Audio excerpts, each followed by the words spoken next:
ये मुमकिन है अवधेश कि वो अखाड़ों के लिए जो रास्ता बनाया गया था या उसको रोक कर रखा गया था बैरिकेड लगाकर, अब आम लोगों के लिए उसको खोल दिया जाए?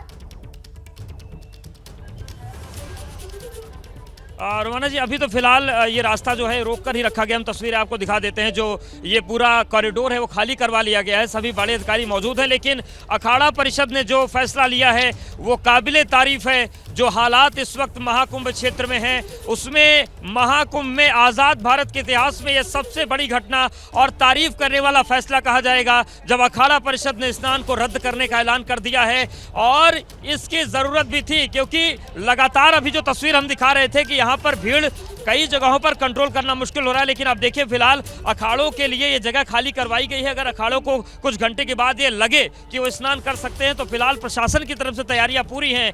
लेकिन अखाड़ा परिषद ने जो स्नान रद्द करने का फैसला किया है वो कई संदेश देता है। रोमाना जी, अब हमें थोड़ा सा भूमिका में जाना पड़ेगा। जब से महाकुंभ की तैयारियां हो रही हैं, अखाड़ा परिषद आपसे लेंगे। देखिए, कुल मिलाकर इस बात का जिक्र हम भी बार बार कर रहे हैं कि वाकई में अखाड़ों की तरफ से ये जो फैसला लिया गया है वो अखाड़ों ने अपनी त्याग का और अपनी समझ का यहां पर एक तरीके से परिचय दिया है। अब व्यवस्था और ज्यादा ना फैले, श्रद्धालुओं को, जो आम श्रद्धालु पहुंचे हुए हैं करोड़ों की संख्या में, उन्हें किसी तरीके की और दिक्कत ना हो। और साथ ही जो भगदड़ जो मची उसको लेकर भी संत महात्माओं का मन बताया जा रहा है कि आहत था। और इसी वजह से फिलहाल अमृत स्नान का फैसला अखाड़ों ने रद्द कर दिया है। सीधे आपको लेकर चलेंगे, हमारी सहयोगी चित्रा भी इस वक्त मौजूद है। चित्रा, हालात काबू करने में ये एक बड़ा फैसला साबित होगा। अखाड़ा परिषद की तरफ से ऐलान, आज अमृत स्नान के लिए अखाड़े नहीं निकलेंगे, अमृत स्नान रद्द।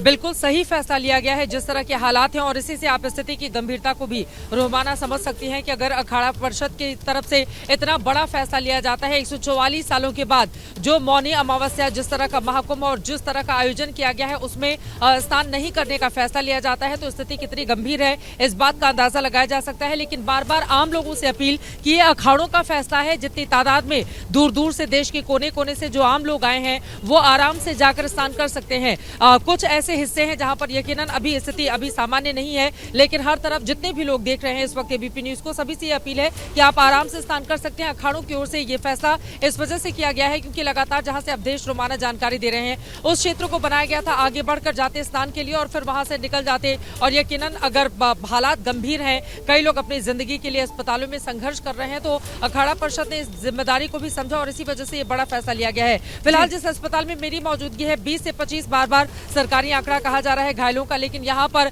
20 से 25 बार से कहीं ज्यादा एम्बुलेंस चक्कर लगा चुकी है। एम्बुलेंस आता है, यहाँ पर घायलों को अंदर की ओर ले जाया जाता है स्ट्रेचर से और उसके बाद तुरंत ही यहाँ से मूव करा दिया जाता है। तो मुझे लग रहा है पिछले 3 घंटों से यहाँ पर कम से कम 40 से 50 बार के आसपास एम्बुलेंस आ चुके हैं। उनकी कई बार यहाँ पर आपको बताते चले कई ऐसे एम्बुलेंस है जिनके कई राउंड यहाँ पर वो पेशेंट को लेकर आ रहे हैं जो लोग जख्मी हैं। तो इसी से आप समझ सकते हैं कि अभी स्थिति सामान्य नहीं है, उसको सामान्य करने की कोशिशें लगातार की जा रही हैं। और जितने भी जिलाधिकारी प्रशासन जिनको यहाँ की जिम्मेदारी सौंपी गई है कुंभ मेला क्षेत्र की, वो सभी अपनी अपनी जगह पर तैनात हैं और सभी लोगों से अपील भी की जा रही है शांति बनाए रखें। बार बार अनाउंस भी किया जा रहा है कि आप जाकर स्नान कर सकते हैं और स्नान करने के बाद तुरंत ही मेला क्षेत्र से चले जाएं।